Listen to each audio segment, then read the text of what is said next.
The town of Willow Creek was wrapped in fog, thick and heavy like an old blanket that had never been lifted.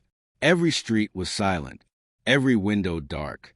Even the birds that once filled the sky seemed to have forgotten this place existed. The clock tower stood in the center of town, tall and proud, though its hands had stopped long ago. The time on its face never changed, always 6 o'clock. It was as if the town itself refused to move forward, trapped in the same hour forever. And through that endless fog, a man appeared. Thomas Reed had come home. He hadn't been back in 15 years, not since he left for college. He remembered Willow Creek as a small, happy place where the air smelled like pine and rain, where neighbors smiled and the baker always saved him the biggest cookie. But now, the air felt different, colder, stiller wrong. Thomas walked slowly down the main street, his boots echoing on the cracked pavement. His eyes scanned the buildings, the same diner, the same grocery, even the same wooden bench by the fountain. Everything looked exactly as he remembered it. Too exact. He rubbed his arms, feeling goosebumps rise. Weird, he muttered under his breath. Then, out of the fog, he saw people. A group of townsfolk chatting near the fountain. Their faces were bright, smiling, cheerful, but none of them looked older than they had when he left.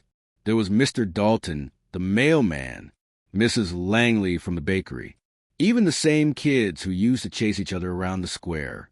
But they were all exactly the same. Not older, not younger, just the same. Thomas froze. He whispered to himself, "It's like they never changed." And then his eyes landed on a little boy standing alone by the fountain. The boy wore a blue jacket, his hands tucked in the pockets, staring right at Thomas. There was something about him that tugged at a memory, something from years ago. Thomas squinted. It couldn't be. That boy!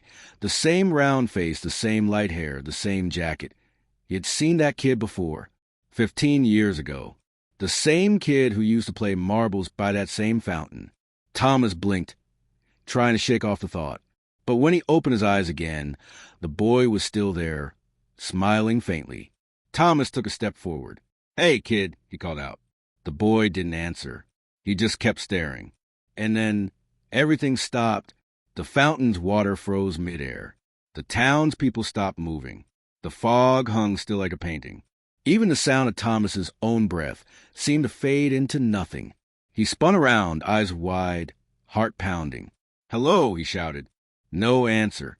Then, slowly, the old clock tower groaned. Its rusty gears began to turn, but backward. Tick, tick, tick. The hands spun in reverse, faster and faster, until the sound filled the entire town square like thunder. Thomas clutched his ears. The ground trembled beneath his feet. The boy in the blue jacket tilted his head, still smiling. And before Thomas could move, everything went dark. He gasped and shot upright. He was in a motel room. Sweat dripped down his forehead. His breathing was heavy. His hands shook. He looked around. The bed, the old TV, the peeling wallpaper. He was alone. He exhaled hard. "Just a dream," he whispered. But then his phone buzzed on the nightstand. He reached for it, expecting some random notification, maybe his GPS reminding him where he was. But the message on the screen made his blood run cold. You weren't supposed to come back. His mouth went dry. Another message popped up almost immediately. "Meet me at the edge of town before sunset." He stared at the phone, heart racing, palms sweating. His mind raced between logic and fear. Who would know he was here? He hadn't told anyone. He swallowed hard, looking toward the dusty window. Outside, the fog was already rolling in again, thicker than before.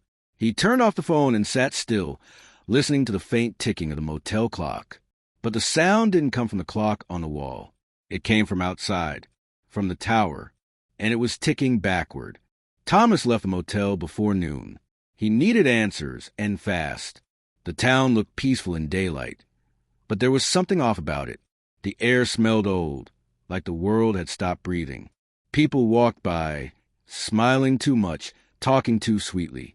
Their voices felt rehearsed. He passed by the bakery, Mrs. Langley's bakery.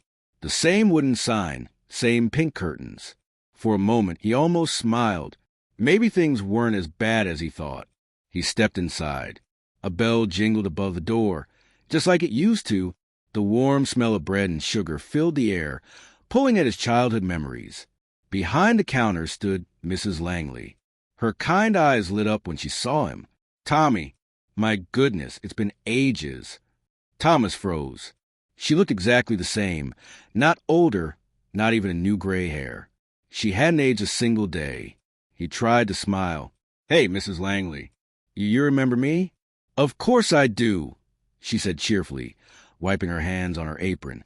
"How could I forget you? You used to sneak cookies when you thought I wasn't looking." He chuckled nervously. "Yeah, I guess I did." "Coffee?" she asked. He nodded. She poured a steaming cup, her hand steady, her eyes too bright. As she slid the cup across the counter, her voice softened. "You shouldn't have come back, Tommy." The words hit him like a slap. His heart skipped. "What did you just say?" She didn't look up. Her face turned pale, almost blank. "You shouldn't have come back," she repeated quietly. "Some doors aren't meant to reopen." Thomas stepped back. "What are you talking about?" But she didn't answer. She smiled again, that same too wide smile, and said, "Enjoy your coffee, dear." He left the cup untouched and hurried out. Outside, the fog had thickened again, curling between the houses. He climbed into his car, trying to drive toward the exit. But every road he took led him right back to town. He turned left, then right, then left again, and somehow he always ended up at the same red mailbox, the same row of houses, the same fountain in the square. By the fourth time, his hands were shaking on the steering wheel. "This isn't possible," he muttered. He parked and got out, slamming the door behind him. The fog was heavier now, swirling around his legs. Then he saw him, the boy in the blue jacket, standing by the fountain again, waiting. Thomas's pulse quickened. He walked toward him, the air growing colder with each step. "Who are you?" Thomas demanded. "What's happening here?" The boy just smiled. His voice, when it came, was soft, too calm for his age. "You left," the boy said. "We didn't." The ground trembled. The clock tower groaned. Thomas turned to see the clock's hands moving backward again, faster and faster, until the numbers blurred. The air shimmered, bending like heat on a road. He stumbled back, shielding his eyes. When he looked up, everything was changing. The buildings, the streets, even the sky. The fog was pulling the world in reverse. The bakery's paint looked newer. The cars vanished.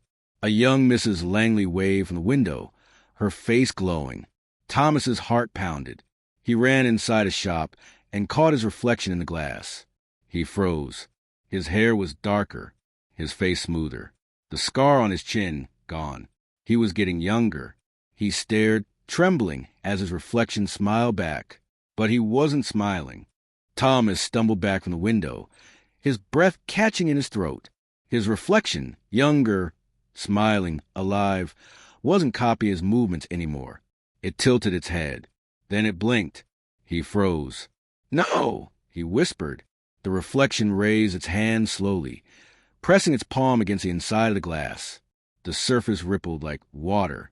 Thomas stepped back, heart hammering. "What are you?" he shouted. The younger version of himself just grinned wider. Then, without a sound, the reflection reached out from the other side. Thomas fell backward, crashing into a shelf of dusty magazines. The room filled with the smell of age and mold. He scrambled to his feet,